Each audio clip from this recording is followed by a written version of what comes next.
ప్రకాశం జిల్లా ఖమ్మం మండలం కందులాపురం గ్రామంలో కోటి సంతకాల సేకరణ కార్యక్రమంలో వైసీపీ ఇన్ఛార్జ్ కందుల నాగార్జున రెడ్డితో పాటు బ్రహ్మానంద రెడ్డి ముఖ్య అతిథిగా పాల్గొన్నారు. ఈ కార్యక్రమంలో ముందుగా కందులాపురం సెంటర్ లో ఉన్న డాక్టర్ అంబేద్కర్ విగ్రహానికి పూలమాలలు వేసి నివాళులర్పించారు.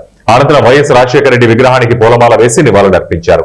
అనంతరం వైఎస్ఆర్సీపీ నాయకులు, ప్రజాప్రతినిధులు, కార్యకర్తలు ర్యాలీగా బయలుదేరి వై జంక్షన్ లో ఏర్పాటు చేసిన కోటి సంతకాల సేకరణ కార్యక్రమంలో పాల్గొని మెడికల్ కాలేజీ ప్రైవేటీకరణ వ్యతిరేకిస్తూ గిద్దలూరు ఇన్ఛార్జ్ కందుల నాగార్జున రెడ్డి మాట్లాడుతూ జగనన్న రాకముందు కేవలం 11 ప్రభుత్వ మెడికల్ కళాశాలలు ఉండేవి.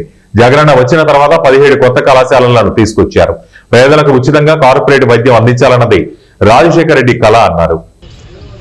కాలేజీ ప్రైవేటీకరణ అయితే ప్రజలకు ఎంత నష్టం అంటే, ఒక్కసారి ప్రైవేటీకరణ చేస్తే పేదవాళ్ళు కానీ, మధ్యతరగతి వాళ్ళు కానీ, వాళ్ళు ఓపీకి కానీ, ఆపరేషన్కి కానీ జోబులో నుంచి డబ్బులు కట్టుకోవాల్సిన అవసరం. అదే ప్రభుత్వ హాస్పిటల్ అయితే ఒక్క రూపాయి కూడా చెల్లించిన అవసరం లేదు. నేరుగా ప్రశాంతంగా వెళ్ళి చూపించుకోవాల్సిన వసతి ఉంటుంది. ఒక్కసారి ప్రైవేటీకరణ చేస్తే పూర్తిగా ఆ హాస్పిటల్ 1500 బెడ్లు ఏదైతే ఉన్నాయో 1500 బెడ్లు ప్రతి రూపాయి పేదవాళ్ళు కానీ, మధ్యతరగతి వాళ్ళని ప్రతి రూపాయి జోబులో నుంచి తీసి ఖర్చు పెట్టవలసిన అవసరం. దానితో పాటు 50% అంటే ఆ కాలేజీలో ఉండే 50% సీట్లు మాత్రమే అత్యున్నత విద్యార్థులకి అందుబాటులోకి వస్తుంది. మిగతా 50% మళ్ళీ వాటిని అమ్ముకుంటే అవకాశం. ఈ విధంగా ఒకసారి 16 మెడికల్ కాలేజీలు రాష్ట్రం మొత్తం, ఈ 16 మెడికల్ కాలేజీల్లో ఎంత ధనము వృధా అవుతుందో ఒకసారి ఆలోచన చేయండి.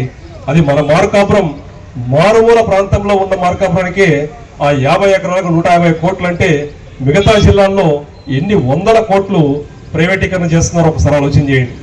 దయచేసి ఈరోజు జగన్మోహన్ రెడ్డి గారి పిలుపు, మన మాజీ ముఖ్యమంత్రి వర్యులు రాష్ట్రం మొత్తం ఒక నెల పాటు ఈ రోజు నుంచి మొదలుకొని 175 నియోజకవర్గాల్లో కోటి సంతకాలతోటి వ్యతిరేకంగా ఇది సరి అయింది కాదు, ప్రజల ధనం ప్రైవేటీకరణ చేయడం మంచిది కాదు, ప్రజల ఆసుపత్రి దాన్ని పూర్తిగా ప్రైవేట్ ఆసుపత్రి చేయడం మంచిది కాదు, దయచేసి గవర్నర్ గారికి ప్రతి ఒక్కరూ రాస్తున్నాము లేక, ఒక్కొక్క కుటుంబంలో ఒకరున్నా, ఇద్దరున్నా, ముగ్గురున్నా, నలుగురున్నా, ఆ నలుగురం కదం తొక్కి ముందుకు వచ్చి నలుగురం సంతకం పెట్టి గవర్నర్ గారికి తెలియజేస్తూ మాది